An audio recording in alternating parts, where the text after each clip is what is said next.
Ada dua nih, yang nanti akan disampaikan oleh Dokter Mela. Kemudian untuk cuci tangannya nanti akan diserahkan oleh kita semua.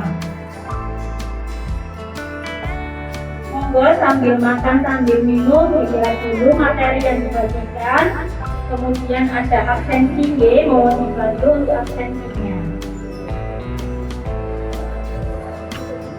Monggo nih sambil makan minum monggo didengarkan dan disaksikan bersama-sama penyuluhan dari Dokter Mila tentang diabetes. Mungkin Bapak sama Ibu sambil makan sambil didengarkan tidak apa-apa. Sekilas sambil mengingat tentang sakit diabetes. Mungkin Bapak Ibu sudah pernah sering dengar sakit diabetes itu apa? Sudah, kalau kita sering kenalnya yang disebut gula darah tinggi. Jadi batas gula darah di dalam tubuh itu yang normal kurang dari 200 pada saat kondisi acak dan kurang dari 126 pada saat kondisi puasa. Misalnya Bapak Ibu saat kondisi puasa dan saat kondisi tidak puasa nilai kadar gula darahnya lebih dari tersebut, maka bisa disebut diabetes. Tapi harus dipastikan lagi dengan pemeriksaan lain biasanya. Nah, di sini biasanya gejala-gejala yang sering dirasakan penderita diabetes itu ada 3, banyak haus, banyak lapar, terus banyak buang air kecil. Nah, itu jadi kadang penderita diabetes itu merasakan hal-hal tersebut. Di sini kira-kira ada yang rutin minum obat diabetes bukan? Oke, Bapak. Pak Linarno, oke. Oke, Bapak juga.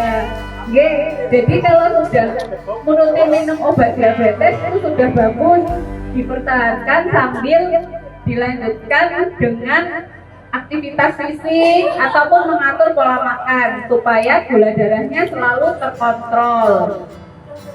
Nah, ternyata diabetes itu juga bisa memiliki resiko komplikasi seperti yang sudah Bapak Ibu lihat di ini di brosurnya Bisa yang pertama retinopati diabetik atau bisa karena diabetes katanya kelihatannya jadi kabur. Lalu yang kedua bisa terkena di jantung dan pembuluh darah. Yang ketiga bisa nefropati diabetik, biasanya dikenal gagal ginjal atau gagal ginjal kronis atau akut. Dan yang terakhir biasanya gangguan di saraf-saraf keping. Ya misalkan biasanya kadang terasa kayak apa? Kesemutan, ya terus kebas-kebas itu bisa. Nah, untuk mencegah komplikasi yang lebih lanjut seperti ini, ada hal-hal yang bisa kita lakukan supaya tidak sampai terjadi. Jadi untuk mencegahnya itu yang pertama dengan minum obat secara teratur. Nah, yang sudah minum obat berarti tetap dilanjutkan sesuai saran dokter. Dan yang kedua, yang sudah punya gula kalau bisa dicek rutin, dicek mandiri, bisa juga di rumah. Biasanya ada alat-alat yang sederhana itu bisa buat apa? Kontrol kira-kira gula sehari-harinya bagaimana. Yang ketiga, makan makanan sehat dan memperbanyak konsumsi sayur, buah, dan mengurangi lemak, gula, dan makanan asin. Jadi diet atau makanan yang kita makan itu juga sangat mempengaruhi supaya gula darahnya selalu terkontrol.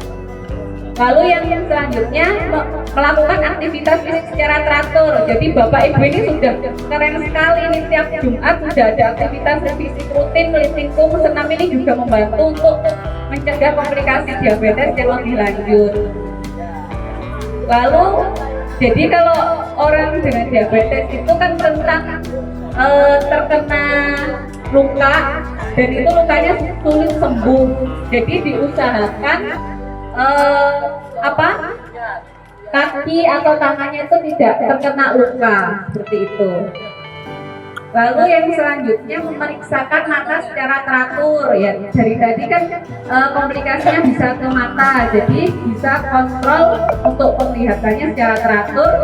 Dan yang terakhir Misalkan Bapak Ibu ada rasa kesemutan di kaki, kebas, terus ada luka yang sulit sembuh, itu segera dikontrolkan. Biasanya disebut apa, food diabetik. Jadi ada luka yang tidak sembuh-sembuh sehingga mengakibatkan kakinya itu borok terus istilahnya. Tapi jangan sampai seperti itu ya. Misalnya seperti itu, segera diobati ke fasilitas pelayanan kesehatan yang lebih lanjut. Mungkin itu sekilas terkait gula darah yang mungkin Bapak Ibu sudah pada tahu ya. Dari sini mungkin ada yang mau ditanyakan Bapak Ibu terkait diabetes. Ya, ini ada pertanyaan bagus, pantangan penyakit diabetes. Jadi pantangannya yang pertama, mengurangi makanan yang manis-manis. Jadi diet itu sangat berpengaruh dengan gula di dalam darah. Kalau misalkan makanan kita bagus, terkontrol, dikurangi yang manis, dikurangi yang asin, goreng-gorengan, lemak, nah itu bisa juga membantu mengurangi gula.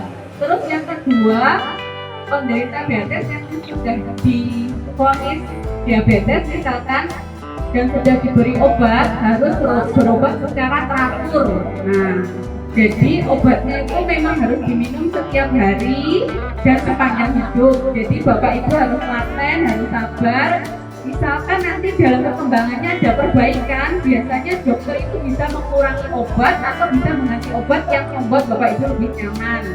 Seperti itu. Monggo Bapak. Apakah diabetes ini bisa diobatkan secara kondisi normal? Oh iya. Jadi kalau diabetes atau penyakit metabolik itu tidak bisa sembuh 100%, tapi bisa dikendalikan.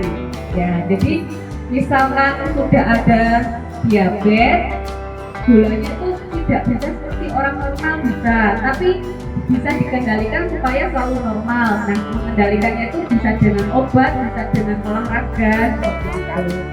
Cuman kadang ada juga orang tuh yang gulanya tinggi terus dia memperbaiki lifestyle-nya dengan rutin olahraga, akhirnya gulanya selalu terkontrol tanpa perlu obat, bisa seperti itu. Jadi masing-masing bisa berbeda-beda sesuai pasiennya, seperti itu. Monggo ada lagi mungkin yang mau ditanyakan? Sudah jelas ya? Mungkin terima kasih. Ya. Jadi diabetes ini penyakit genetik. Jadi misalkan ada orang tua Bapak Ibu yang memiliki diabetes, maka Bapak atau Ibu bisa memiliki resiko yang lebih tinggi. Tapi resikonya ini bisa diminimalisir dengan gaya hidup yang sehat, pola makan yang bagus, seperti itu. Jadi ibaratnya misalnya orang dengan yang tidak ada orang tua mengalami diabetes, resikonya 1 kali, tapi yang dengan ada orang tua yang diabetes bisa meningkat bisa 2 atau 3 kali, seperti itu. Tapi bisa dicegah dengan gaya hidup yang baik. Seperti itu. Mungkin ada lagi? Sudah terima kasih atas waktunya Bapak Ibu. Ini mungkin selanjutnya ada Mbak Leli terkait cuci tangan. Terima kasih untuk Dr. Mela. Kemudian ini ada PHBS, penyuluhan tentang cuci tangan. Mungkin semuanya sudah paham gimana cuci tangan, tapi kita akan lebih paham lagi untuk langkah-langkahnya. Monggo Bapak Ibu dilihat nanti bisa dipraktekkan bersama-sama. Jadi selama ini Bapak Ibu kalau cuci tangan gimana? Gimana? Oh gitu, ini ibunya sudah paham ini. Jadi kalau sesuai WHO itu ada 6 langkah cuci tangan. Nah ini akan dipraktekkan Mbak Leli. Yang pertama, digosok-gosok telapak tangannya. Nah, digosok-gosok telapak tangan. Lalu yang kedua, digosok sela-sela jari. Nah, sela-sela jarinya kanan dan kiri. Ini bisa dilakukan misalnya di air mengalir bisa 20 sampai 40 detik, Kalau pakai yang alkohol itu bisa sekitar 40 detik. Lalu yang ketiga, jadi habis punggung tangannya digosok sela-sela jari. Ini.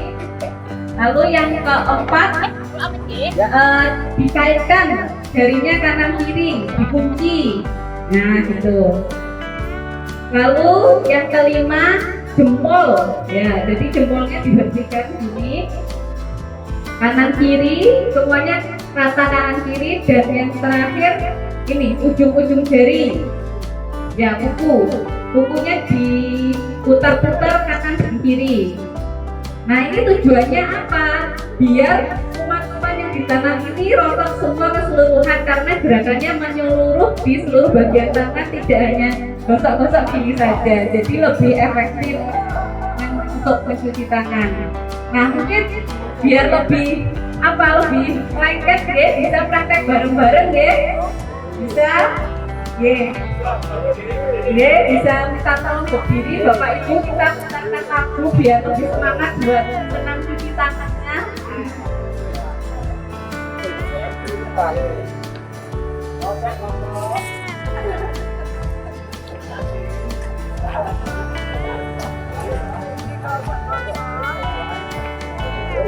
Nanti bisa diikuti contoh-contohnya ini sambil memberi contoh Bapak Ibu.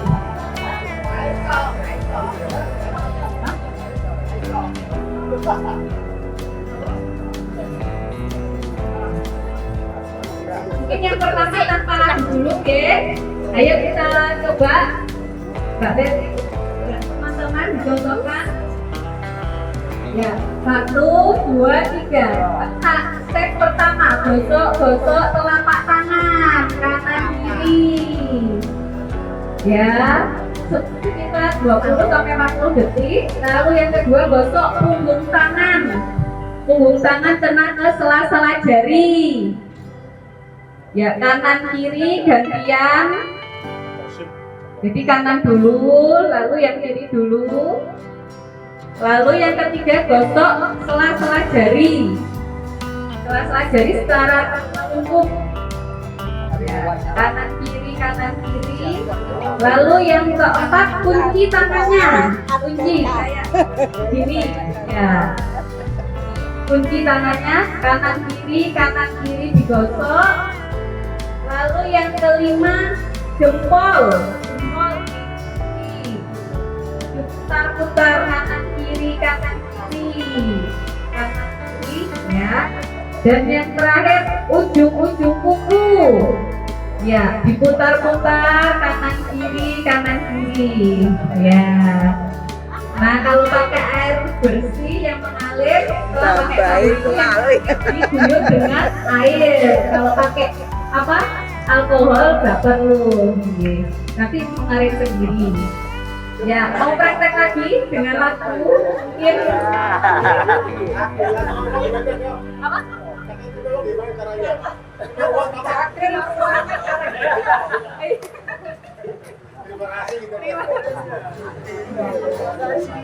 Jadi kalau dengan cuci tangan yang seperti ini, tangannya lebih bersih ya Bapak Ibu, karena sudah menyeluruh seluruh bagian tangan kena. Kalau misalnya kita biasa kayak gini kan mungkin yang di sela-sela jari kurang terkena, yang di punggung tangan belum kena, yang di ujung kuku belum kena. Jadi lebih menyeluruh ya.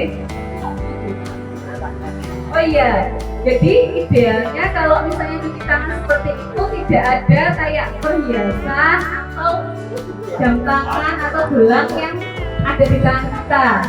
Karena kan kalau pakai kayak cincin atau gelang itu ibaratnya kotorannya ada nempel di situ ya. Jadi kalau bisa dilepas dulu buat cuci tangan itu. Ya mungkin seperti itu. Mungkin ada yang ditanyakan terkait cuci tangan. Sudah sudah paham Terima kasih atas waktunya Bapak Ibu. Semoga penyuluhan hari ini bermanfaat dan bisa diterapkan. Assalamualaikum warahmatullahi wabarakatuh. Monggo diikuti lagi Mas dan Ibunya.